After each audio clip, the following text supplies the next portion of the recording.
أعوذ بالله من الشيطان الرجيم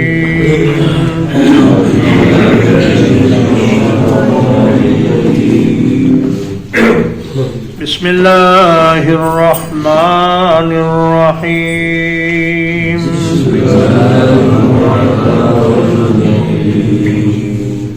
تبت يدا أبي لهب وتب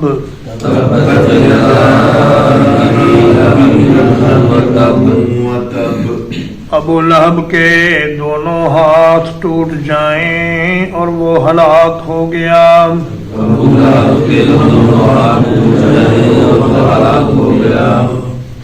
ما اغنا عنہ مالہ وما کسب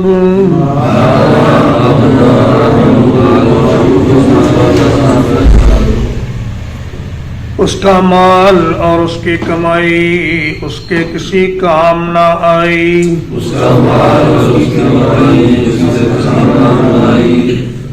سیصلی نارا ذات لہب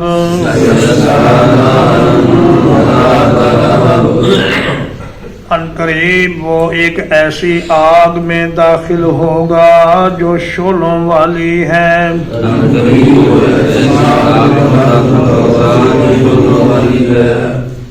وامرأتہ حمالۃ الحطب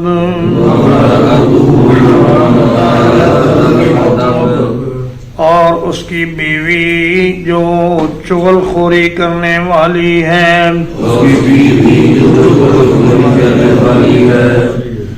فی جیدہا حبل من مسد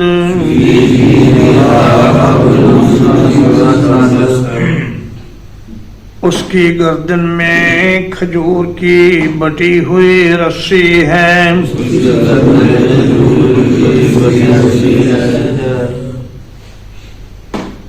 سورۃ اللہب مکی دور کے ابتدا میں نازل ہونے والی سورت ہے. ترتیب تلاوت کے اعتبار سے اس کا نمبر 111 ہے اور ترتیب نزول کے اعتبار سے اس کا نمبر 6 ہے. اس میں 5 آیات ہیں اور 1 رکوع ہے. اس سورت کی شان نزول یہ ہے کہ نبی کریم صلی اللہ علیہ وسلم کو جب اللہ پاک نے یہ حکم دیا کہ وَأَنذِرْ عَشِيرَتَكَ الْأَقْرَبِينَ کہ آپ اپنے قریبی رشتہ داروں کو ڈرا دیجئے، تو آپ صلی اللہ علیہ وسلم صفا پہاڑی پر تشریف لے گئے اور آپ نے وہاں سے آواز لگائی، یا بنی فہر یا بنی عدی. بطون قریش جتنے بھی تھے سب کو نام لے لے کر پکارا. تو بعض روایات میں ہے کہ آپ نے فرمایا یا صباحا، ہائے صبح کا خطرہ. تو قریشی دوڑتے ہوئے آئے، جو خود نہ آ سکا اس نے اپنا کوئی نمائندہ بھیج دیا اور کہا کہ یہ تو محمد کی آواز ہے جو صادق و امین ہے، لہذا ان کی بات ضرور غور سے سننی چاہیے.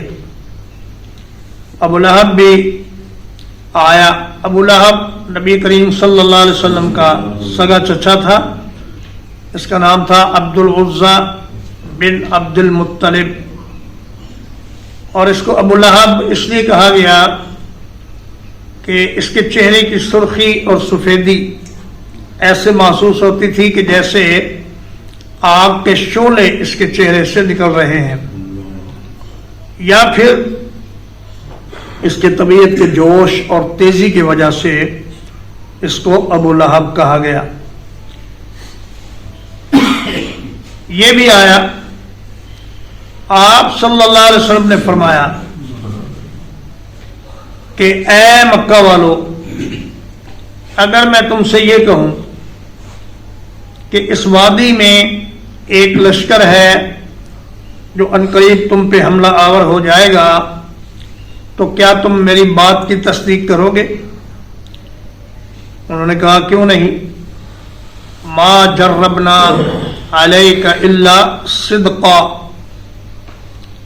اے محمد صلی اللہ علیہ وسلم ہم نے آپ سے ہمیشہ سچ ہی سنا ہے، آپ کہتے ہیں تو ہم مان جائیں گے۔ اگرچہ کوئی لشکر نظر نہیں آ رہا، لیکن ہماری آنکھیں دھوکہ کھا سکتی ہیں، مگر آپ کی زبان غلط نہیں ہو سکتی، اس لیے ہم مانیں گے۔ تو آپ نے فرمایا تو میں تمہیں ایک سخت عذاب کے آنے سے پہلے ڈرا رہا ہوں کہ اگر میری بات نہ مانو گے، مجھ پر ایمان نہ لاؤ گے اور ایک اللہ کی عبادت نہ کرو گے تو تم پر ایک سخت ترین عذاب آ پڑے گا۔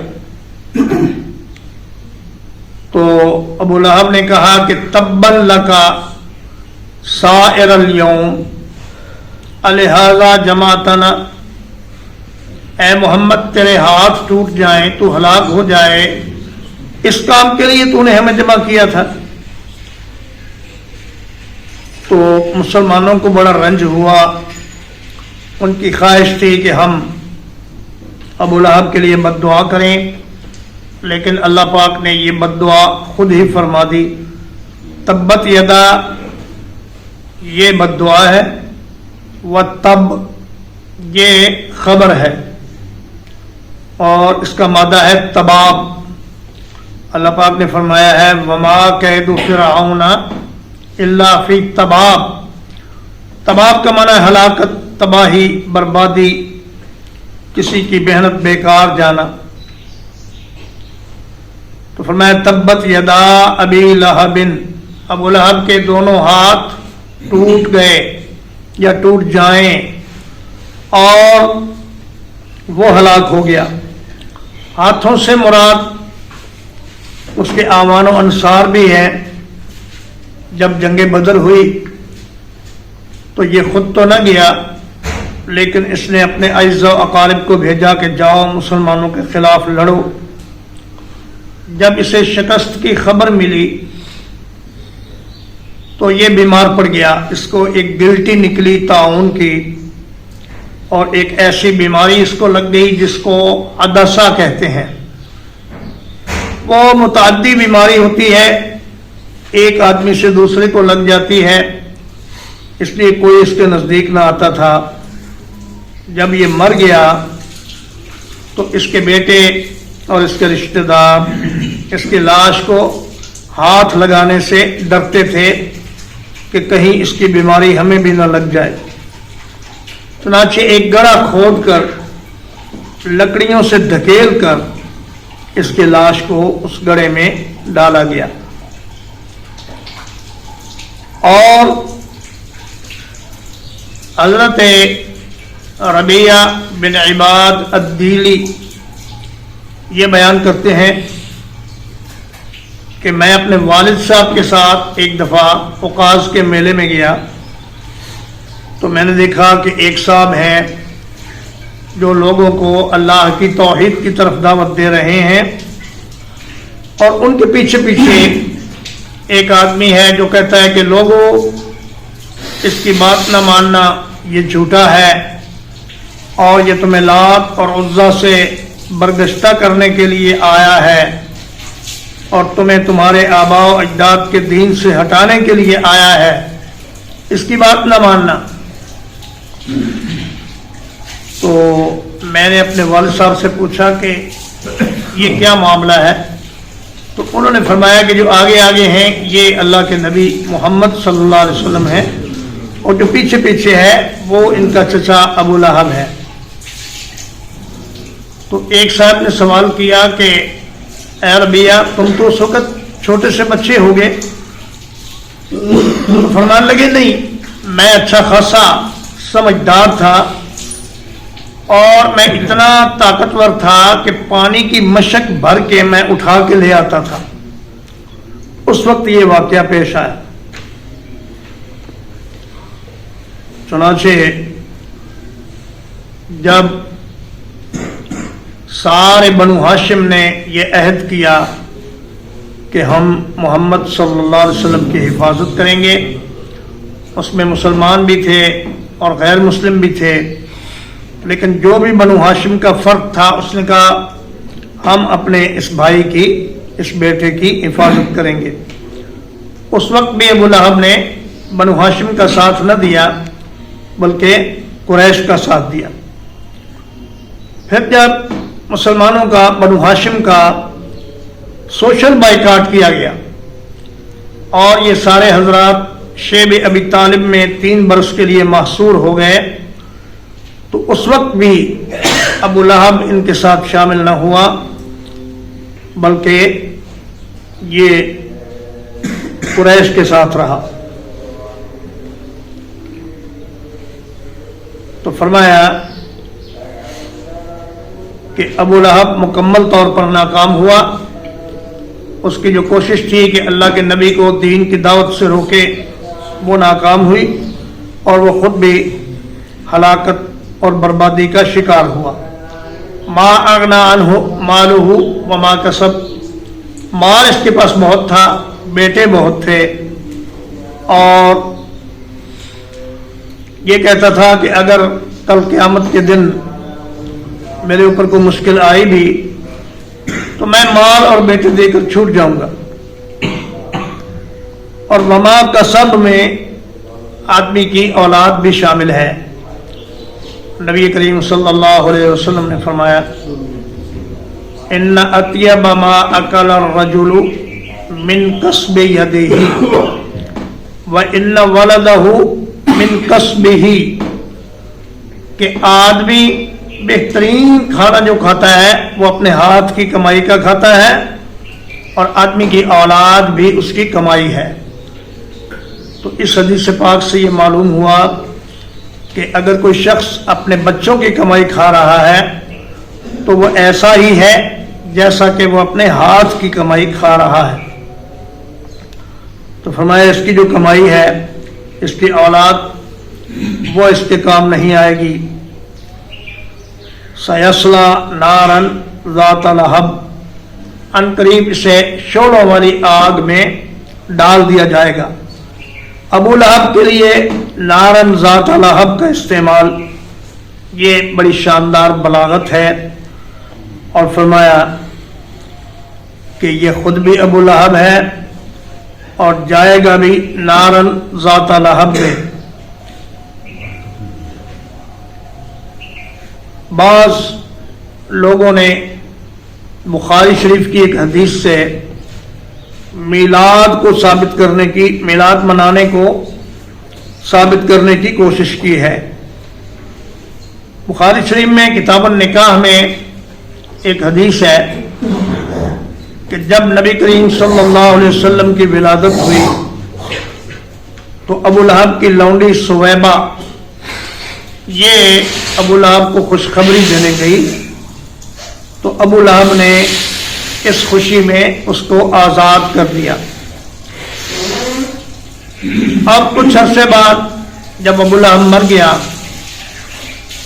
تو حضرت عباس بن عبد المطلب کو یہ خواب آئی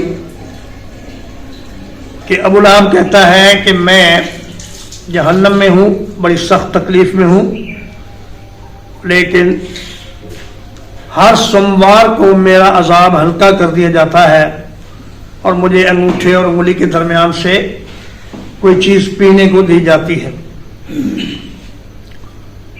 تو اس سے وہ کہتے ہیں جی کہ میلاد منانا یہ ٹھیک کام ہے اور اس پر جشن منانا چاہیے۔ تو پہلی بات تو یہ ہے کہ حضرت عباس اس وقت مسلمان نہیں تھے جب انہیں یہ خواب آئی۔ خواب صرف نبی کا حجت ہوتا ہے، کسی مسلمان کا خواب بھی حجت نہیں کہ جائے کہ اس شخص کا خواب ہو جو اس وقت مسلمان بھی نہیں تھے۔ دوسری بات یہ ہے، پھر یہ سوال پیدا ہوتا ہے کہ بھئی امام بخاری نے اس کو کیوں نقل کیا اپنی کتاب میں؟ تو اہل علم نے فرمایا کہ امام بخاری نے اس روایت کو کتاب النکاح میں درج کیا ہے اور ثابت یہ کرنا چاہتے ہیں کہ رضائی بھائی کی بیٹی آدمی کے نکاح میں نہیں آ سکتی، اس لیے کہ سویبہ نے نبی کریم صلی اللہ علیہ وسلم کو بھی دودھ پلایا تھا اور ابو سلمہ رضی اللہ تعالیٰ عنہ کو بھی دودھ پلایا تھا۔ تو جب یہ تجویز دی گئی کہ آپ ابو سلمہ کی بیٹی سے شادی کر لیں تو نبی کریم صلی اللہ علیہ وسلم نے فرمایا کہ وہ تو میرے رضائی بھائی کی بیٹی ہے، اس لیے میں اس سے شادی نہیں کر سکتا، میرے لیے وہ جائز نہیں۔ تو اس مسئلے کو بیان کرنے کے لیے حضرت امام بخاری نے ابو لہب والا واقعہ اس میں نقل کیا ہے۔ فرمایا وامرأتہ، اور ابو لہب کی بیوی، اس کا نام تھا عروہ بنت حرب بن امیہ، اور ام جمیل اس کا لقب تھا، بڑی خوبصورت خاتون تھی اور بڑی چودرانی، قریش کے بڑے نمایاں لوگوں میں شامل تھی، مگر یہ نبی صلی اللہ علیہ وسلم کو ایذا دینے میں ابو لہب سے کم نہ تھی۔ حمالۃ الحطب، حمال الحطب کہتے ہیں عربی زبان میں چغل خور کو، چونکہ چغل خوری کے نتیجے میں بات قتل و غارت تک پہنچ جاتی ہے اور انسان قتل ہو جاتے ہیں، قبیلوں میں لڑائی چھڑ جاتی ہے، اس لیے فرمایا کہ لا يدخل الجنت نمام، کہ کوئی چغل خور جنت میں داخل نہیں ہوگا اگرچہ وہ مسلمان بھی ہو۔ تو یہ تو مسلمان بھی نہیں تھی، اس لیے اس کا جہنم میں جانا یقینی ہے۔ اور حمالۃ الحطب کا ایک معنی یہ بھی ہے کہ یہ جنگل سے لکڑیاں اور کانٹے کاٹ کے لاتی اور اسے نبی کریم صلی اللہ علیہ وسلم کے راستے میں بچھاتی۔ اور ایک معنی یہ بھی ہے کہ جہنم میں یہ زقوم کی لکڑیاں اٹھا اٹھا کر ابو لہب کے اوپر ڈالے گی اور اس کے عذاب میں اضافے کا سبب بنے گی۔ فی جیدہا حبل من مسد، جید کہتے ہیں خوبصورت گردن کو، اور مسد کہتے ہیں بٹی ہوئی رسی کو، چاہے وہ کھجور کی چھال کی ہو، مونج کی ہو یا لوہے کی ہو۔ تو فرمایا کہ دنیا میں تو اس کا انجام یہ ہوا کہ وہ لکڑیوں کا گٹھڑ اٹھا کر لا رہی تھی تو وہ گٹھڑ گرا اور رسی اس کے گلے میں اٹکی اور اسی سے وہ مر گئی۔ اور جہنم میں اس کا حال یہ ہوگا کہ لوہے کی زنجیر جن کی لمبائی ایک ایک اس کی کڑی 70 گز کی ہوگی، ان میں یہ جکڑی ہوئی ہوگی اور یہ جہنم کا عذاب چکھے گی اور برداشت کرے گی۔ جب یہ صورت نازل ہوئی تو ام جمیل نے ایک نوکدار پتھر اٹھایا اور کہا کہ کہاں ہے محمد؟ میں نے سنا ہے کہ آج اس نے میری حجب کی ہے اپنے اشعار میں اور اپنی آیات میں۔ تو صدیق اکبر نبی کریم صلی اللہ علیہ وسلم کے ساتھ بیٹھے ہوئے تھے، انہوں نے عرض کیا یا رسول اللہ وہ تو آ رہی ہے۔ فرمایا آنے دو، اللہ نے چاہا تو وہ مجھے دیکھ ہی نہیں سکے گی۔ اللہ پاک قرآن مجید میں فرماتا ہے وَإِذَا قَرَأْتَ الْقُرْآنَ جَعَلْنَا بَيْنَكَ وَبَيْنَ الَّذِينَ لَا يُؤْمِنُونَ بِالْآخِرَةِ حِجَابًا مَسْتُورًا، کہ اے میرے پیغمبر جب آپ قرآن کی تلاوت کرتے ہیں تو ہم آپ کے اور منکرین آخرت کے درمیان ایک پوشیدہ پردہ بنا دیتے ہیں۔ تو نبی صلی اللہ علیہ وسلم نے قرآن کی تلاوت شروع کر دی اور ام جمیل بک بک کرتی رہی، کہنے لگی مزممن عصینا ودینہ قلینا وامرہ عصینا، ہم نے مزمم کی نافرمانی کی. محمد کو بگاڑ کر کہتی تھی مزمم، اور اس کے دین کو ہم نے چھوڑ دیا اور اس کے حکم کی ہم نے نافرمانی کی. تو آئی اور صدیق اکبر سے کہنے لگی سنا ہے تمہارے ساتھی نے آج میری حجب کی ہے. انہوں نے کہا نہیں، انہوں نے تمہاری کوئی حجب نہیں کی. مطلب یہ تھا کہ وہ تو اللہ نے آیات نازل کی ہیں، نبی صلی اللہ علیہ وسلم نے اپنی طرف سے تو کچھ نہیں کہا. تو اسی طرح بک بک کرتی ہوئی واپس چلی گئی. یہ حضرت ابو سفیان رضی اللہ تعالیٰ عنہ کی بہن ہے اور امیر معاویہ رضی اللہ تعالیٰ عنہ کی پھوپھی ہے. ان حضرات کو تو اللہ نے اسلام کی نعمت سے مالا مال کر دیا، لیکن یہ عروہ بنت حرب مسلمان نہ ہو سکی اور کفر کی حالت میں مر گئی. ترجمہ ایک بار تبت یدا ابی لہب وتب،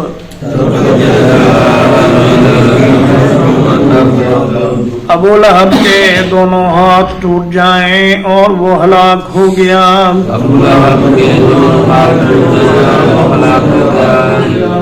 ما اغنی عنہ مالہ وما کسب،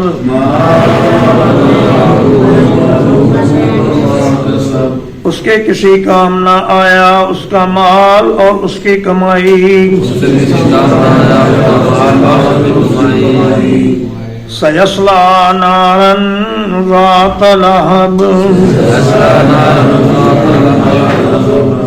ان قریب وہ ایک ایسی آگ میں ڈالا جائے گا جو شعلوں والی ہے. وامرأتہ،